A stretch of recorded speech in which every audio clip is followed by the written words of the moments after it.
So just analysing some stats, getting a look at the dynamics of the table. So I've got two regulars who I've played a lot of poker with, know a lot about their game. Um, I know they certainly respect and fear my game by now. So I've got them on my right where I can keep them in control, which is a good thing. I like to have them on my right. And I've got two amateur players I've never played against, so I get to push these around and experiment a little bit, and sometimes get to check and get trappy and let these players potentially open and make mistakes, and then potentially let these make mistakes too.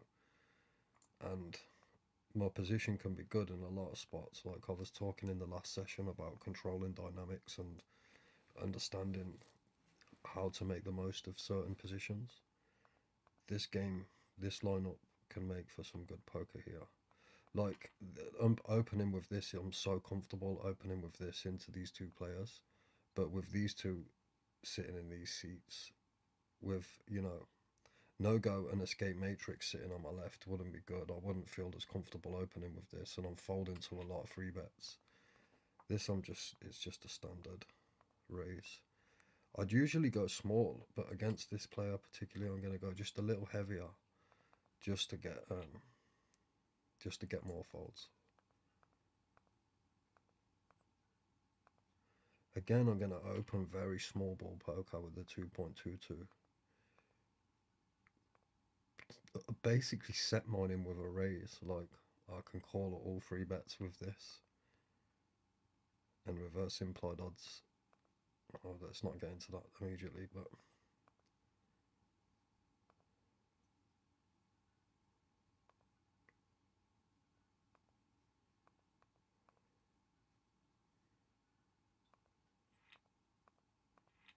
happy to take it all the time, obviously. And probably like the bottom of my range opening here, I'm going to go a little larger than usual.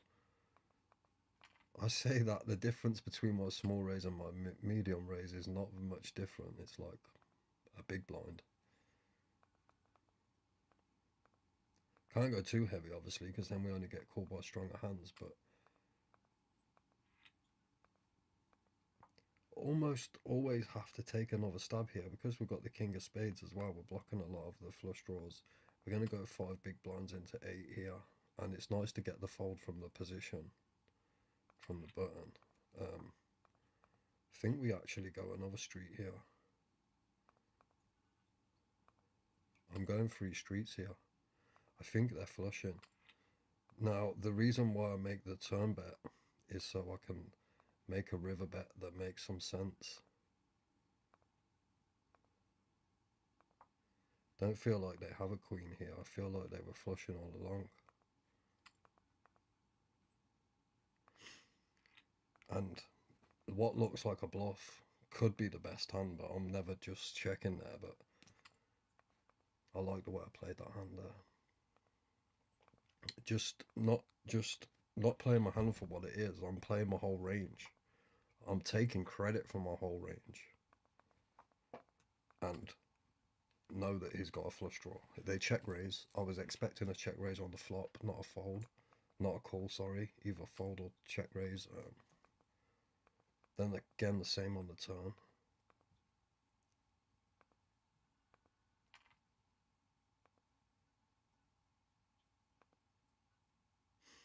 Could do some cheeky calls here, but there's some free bets come from here from our position. This guy ain't got a full stack, so implied odds are not great. Again, escape the matrix. Give him some credit here. I mean, it's very borderline. I think I'm folding 60, calling 40%. There's some free betting there as well. In fact, I don't think there's any free betting in that particular spot. Here we go. This is what I'm talking about. It's a great fold we make here because we would have to fold now because we've got no implied odds against this stack. And then we've got a better player behind us left to act. So again, this is just an example of how you can use the dynamics to get away from spots and just really play an exploiter with most players go for GTO style, but exploitive is gonna get you the money in the long run, in my opinion. Especially when you can take advantage of the smallest of edges and dynamics of the game. Now, sometimes this is an open. I'm actually going to let this one go though, because this player's getting a bit sticky with their little stack now. If this player had a full stack, I'm actually more inclined to open more. The reason behind that is so complex. It's like even when they make bad calls pre-flop, they can, I could still hit a queen six and I could win a big pot against them.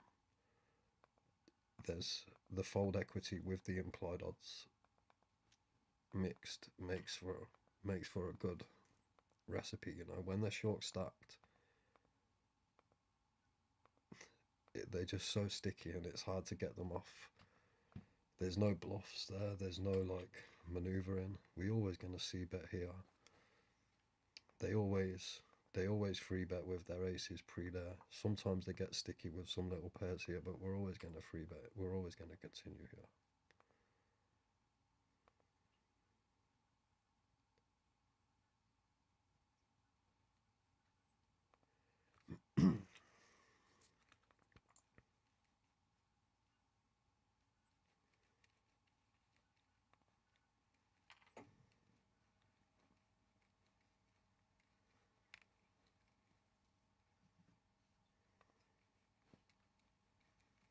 So my mouse has just decided to freeze a little bit here. I don't know what's going on.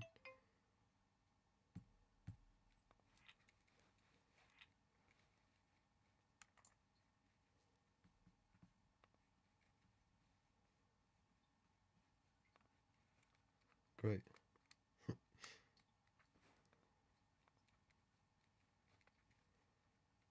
And there we go.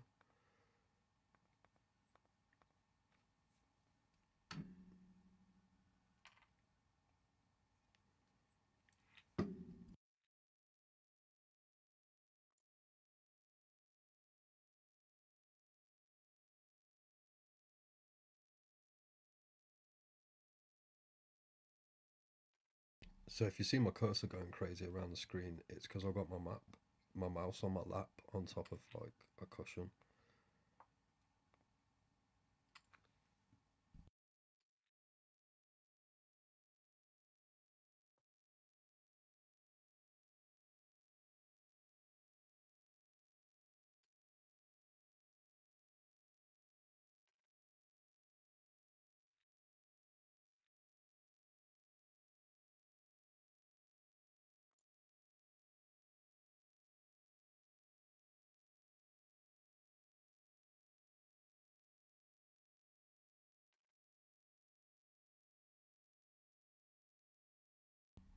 Now this is a very cheeky open, especially with the two short stacks there.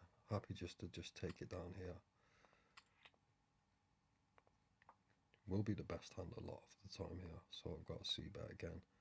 Try and protect my hand. There shouldn't be any nines here. Like a king nine, ace nine could get sticky on pre-flop maybe. But that's unlikely, so go for the c-bet here. We've got backdoor hearts too. But happy just to take it down here again.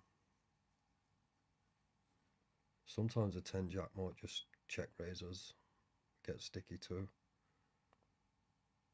I think this particular player would have just called with a 10 jack, so again I make that flop bet just to again narrow down ranges, and the best thing to do is just take it down there. There's going to be no value in the hand unless we backdoor a flush. There's no big pots to be won there.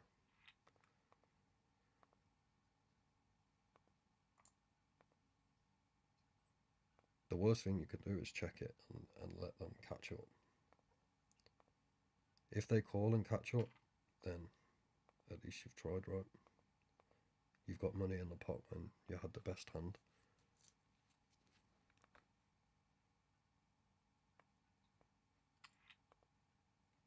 So, little cheeky call there, and I think we do some check raising here. We can lead to. I think the check raise is a better option, just because the pot's not very big, and they're almost always going to see bet here.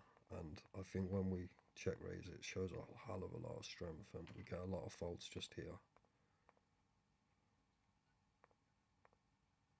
Now, if they come over the top, it's always at least an overpair. Again, this is another reason why I do this. It's just to get information. Let them sets re-raise again. Now, this is a very strong raise. They're never going to do this with.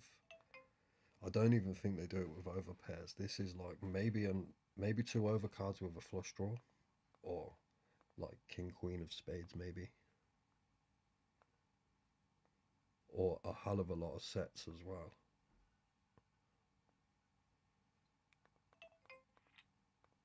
And it would have been an ugly run out.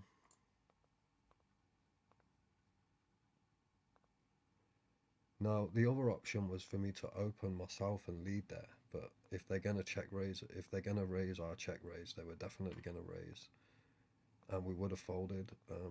We do lose a little bit less, but I think we get more information this way. Like, we could end up calling down and losing a huge pot if we just call there. And again, pretty standard call pre-flop there, but now pretty standard fold too, because even a 10's not great. And again, we make a little bit of showdown value, so just an easy check. I think I've got the best hand here. The 8 could be ugly, but with all the checking that was going on, I'm surprised Spun didn't bet his queen earlier, but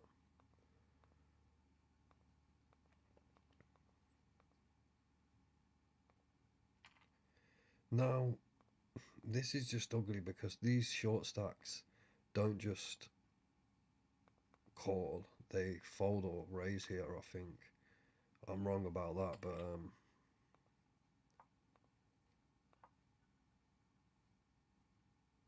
happy with my fold though. I think like 5s I'm never folding. I'm always at least limping or probably free betting there. But I noticed out of all the players I know, I've probably got the most history on Escape the Matrix. He's a good player, but we have got the better of him, and it's all to do with the start. It says I've played 2.5k hands, but it's more like 10k against this particular player because stats keep getting reset. But the first 2,000 hands, I absolutely destroyed them. All my bluffs worked. I always howled over them when it was big pots, which is obviously lucky, but in all the high level poker, I absolutely destroyed him. Every bluff got through, and I showed him. Every time that I was value betting, he called. I was disguising my bluffs and keeping my balance range. I just really put in the work against this player. We played a lot of poker, and I couldn't believe he was still playing me after 10k hands. Probably the player I've won the most money off, but I won't say that he's a bad player. He's a great player. I haven't just outplayed him, I've howled over him too. So the player gives me a lot of respect and a lot of credit and fears me. I can tell by the way he plays, but at the same time is constantly evolving and getting better against me. So I have to keep on my toes constantly. And there's times when I take a break from this site to let players, I know it sounds like I'm being a bit big-headed now, but let players take a break. And I mean, in these short sessions, you won't see a lot of high level poker being played constantly, but over the months and the time, trying to break down forts as I'm free barreling here. I think I have to stab again because it's like there's so many 10 jacks, we still have the best hand a hell of a lot of the time, and it's actually the perfect river for us to bluff. We have to. So even then, like halfway through analysing another hand, and I just had to snap out of it and play that hand. But still managed to dig deep there and find the right play. That was quite high level poker. Everything was suggesting that he's got 10 jack or like king queen himself or smaller pairs. Now that we make the small flush, we always go for the check raise here. Like, he's never calling with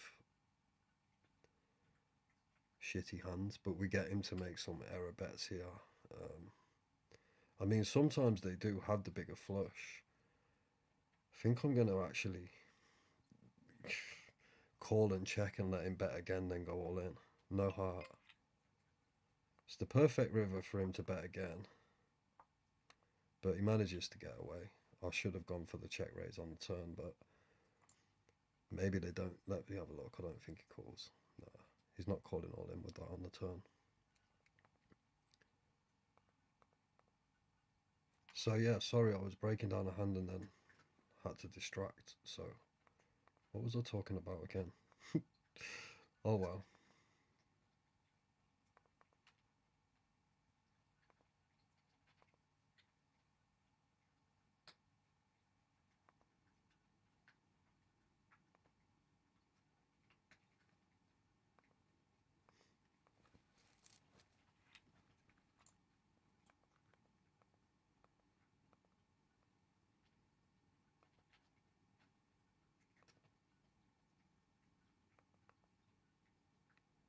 But yeah, the overall idea of this whole stream and everything that I'm trying to do with this little project, I don't care if people watch it, I really don't. I don't care if it gets popular or it doesn't.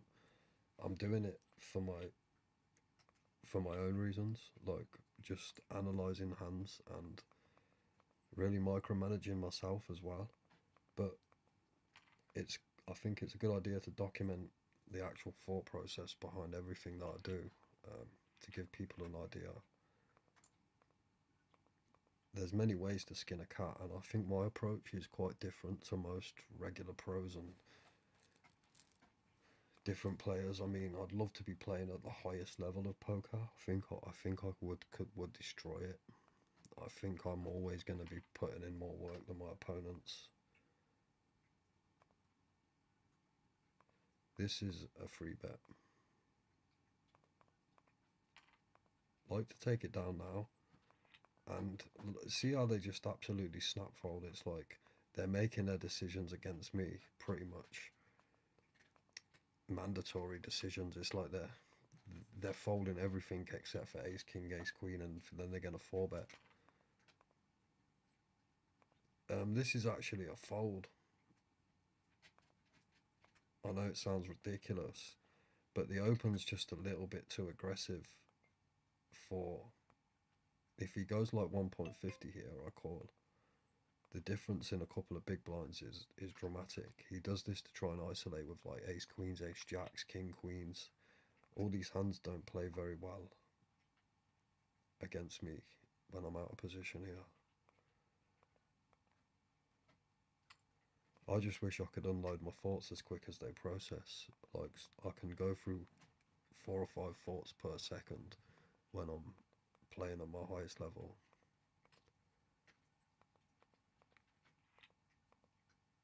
Sometimes it's hard for me to analyse all the data that is just being flooding in at times.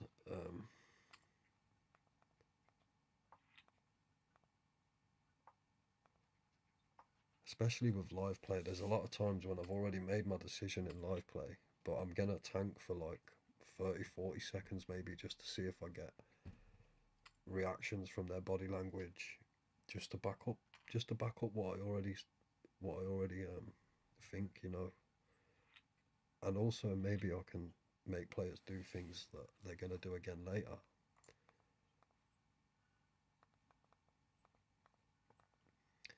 Another strategy, I really getting better at changing my game from going online to live. Like the changes you have to make are quite dramatic, and for this game example, there's no even chat feature. We can't communicate with each other, only with emojis, which has pros and cons obviously, but But when I play online, I always get used to just not talking, just get on with the game. But in live play, I'm probably, I wouldn't say I'm a chatty player, but I'm talking, I'm asking questions, I'm getting in people's heads. Um, Not going out my way to do it, but sometimes it's got to be done. And I won't really do it to amateur players and people who are just new to the game. It's not good to try and angle people. But regular pros and like regulars that I play with, or if someone's being a dick, then that's a different story.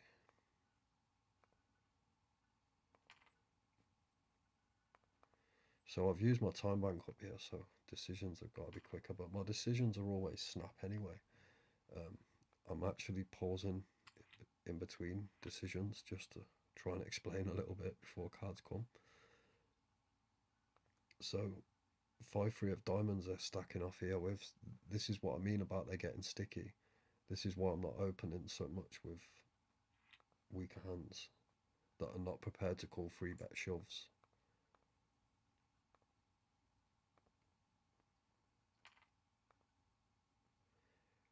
Could There's no sticky folds there. There's no sticky calls here from me.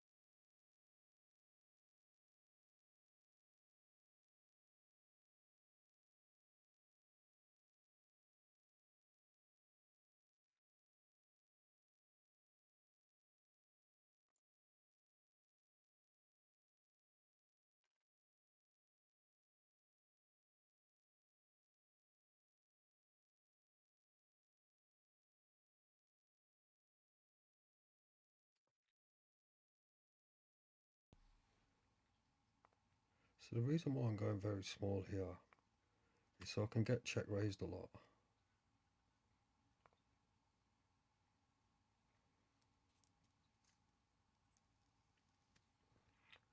Oh well.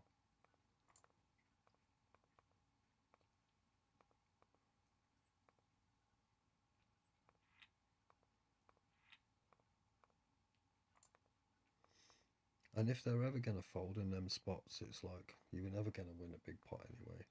Because even backdoor hands call for that price, especially given our stack sizes and everything else. They must have had a shockingly bad hand there. And this player knows me. It's like if I make a check there, they know that I'm. When the all in comes in on the river, they know I was nutted on the flop when I checked it. See some cheeky calls here and could do some leads here, but this board is very wet and notice how there's a small delay in my check there. Notice how he goes very small as well because he knows I check raise a hell of a lot in this spot, which tells me when I do it that he's going to actually call. He's not scared of the check raise, he's actually trying to entice it. So I'm not going to chase my backdoor hearts here, even though we did have some implied odds.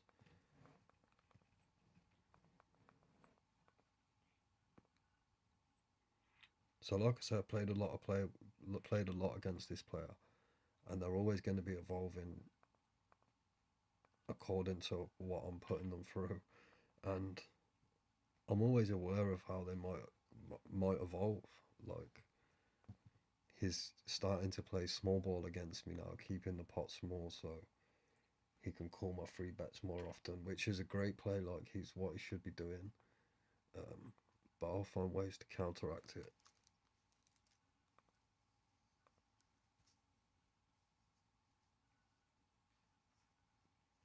Like what I'm actually doing is what I've already got my plan.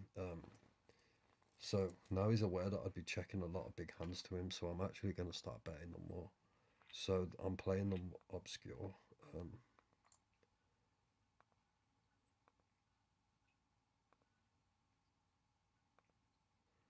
Now this should be a very strong hand in this scenario when it's four-handed. But you shouldn't take that for granted too much, and given the folding, I really don't like four betting here with this hand, and I think I'm going to just call. And then when I think about just calling, it makes me lean towards folding, but it would just be ridiculous to fold this hand. And when I do flop a set of jacks here, I should never, ever, ever have a set of jacks here. Now, if they lead here and they lead strong, they should never have a set of queens either. When they check, there is some sets of queens in their range here, which would be disgusting. I think I check here and entice a bet here from this player. This player never has a set of queens. It's completely out of the question. But they do have enough hands to bet this flop, which is what we want. Now we get information here. Now I'm just going to jam because we get called by lots of drawing hands here. King, queen would be nice.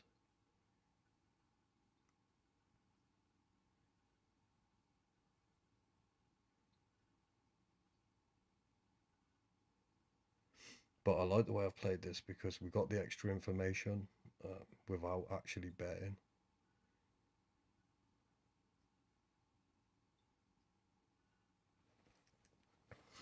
Put this player in the blender too.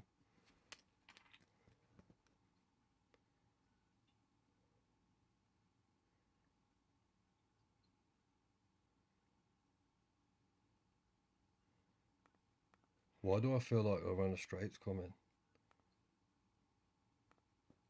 I just cashed out and just literally left very little behind.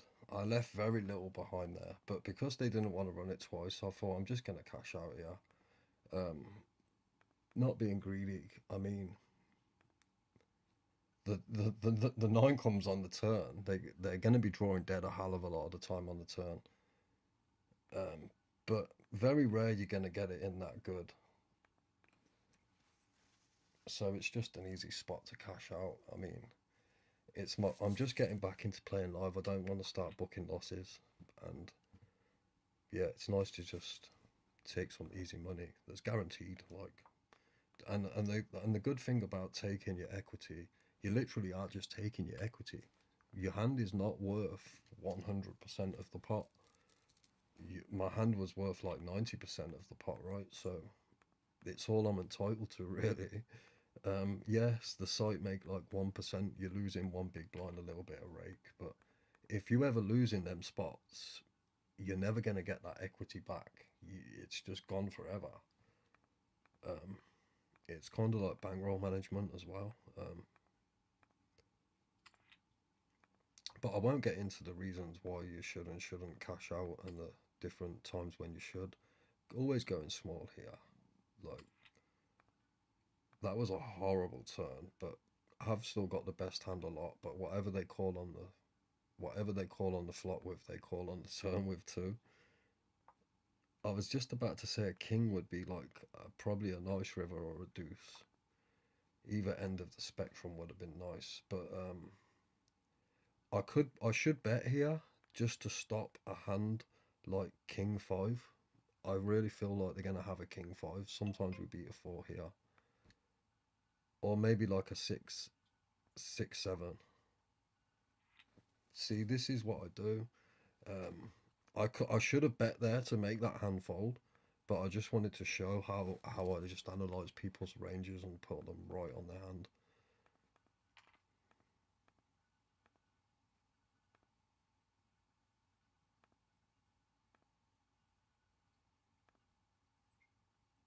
I literally done that check just for the stream, just to tell you that he had 6, 7. Yeah, I could have been an absolute wanker and just took it off him, but it's not. It's not being a wanker. It's the game. And you should. This is why you should never take getting bluffed personally,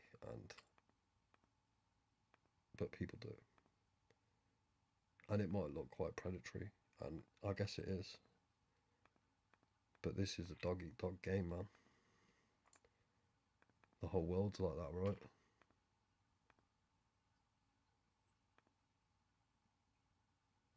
Now this is very cheeky opening with this out of position. And the lead is just even cheekier. It's so cheeky just because of his stack size. Like, we have to fold to all bets here now. Like, really, really pushing the barrel here. No, they always put this. Again, we could do it again. I think they have some. We do have the best hand sometimes. We could have a lot of different hands now, but we do beat some like 9-10s, jack queens, ace queens. What would he bet a pound with? I'm not going to start calling this off just to show you I can read people's cards, but he's definitely got us beat here because the sizing would never be a bluff. If he's going to bluff, he's going to bet big. This is like king 7, maybe the king of diamonds.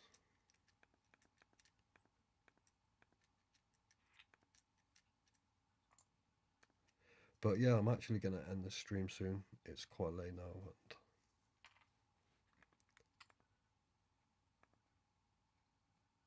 this is a great little cheeky spot to put a limp in here, though.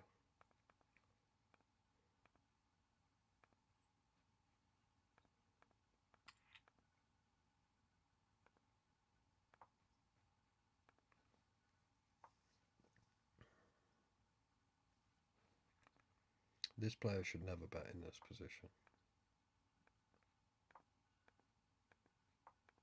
We do some river bluffs here. Let's give him a little bit of credit. If it goes check there, we're always bluffing that river.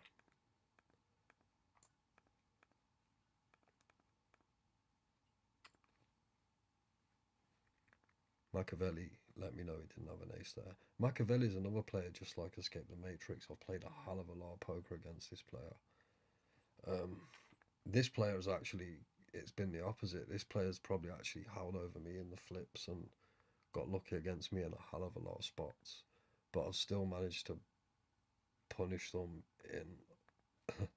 in my own way. But yeah, I would say I'm definitely beating this player as well, but just not as drastically as I've abused Escape the Matrix.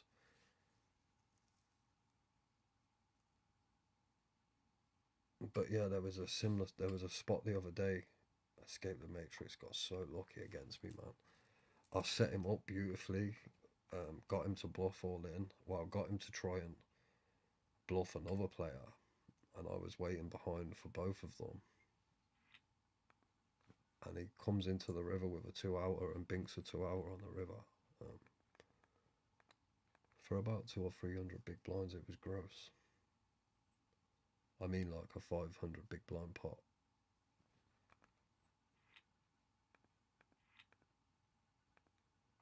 And yeah, the sick thing about it was, going back to where I just cashed out a minute ago, it was a sick spot because it was a freeway all in, so I couldn't cash out. It was sick.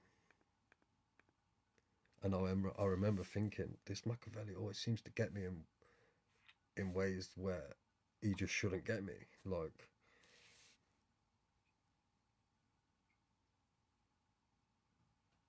but this is one thing I take from losing hands. I always look at it and like always find a positive.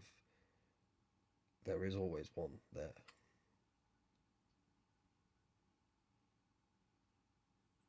Like, you have to tell yourself, did I do the right thing? If the answer is no to that, then you really need to stop. You need to stop playing and analyze your game and give yourself a bollocking, really.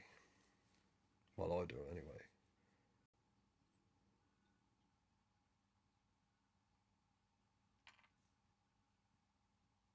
But when it's a caller and you just know that you've done your best, you just got to brush it off and move on,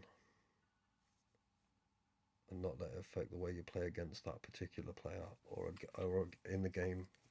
Full stop. But everyone has their points, man, when they break and just start playing looser.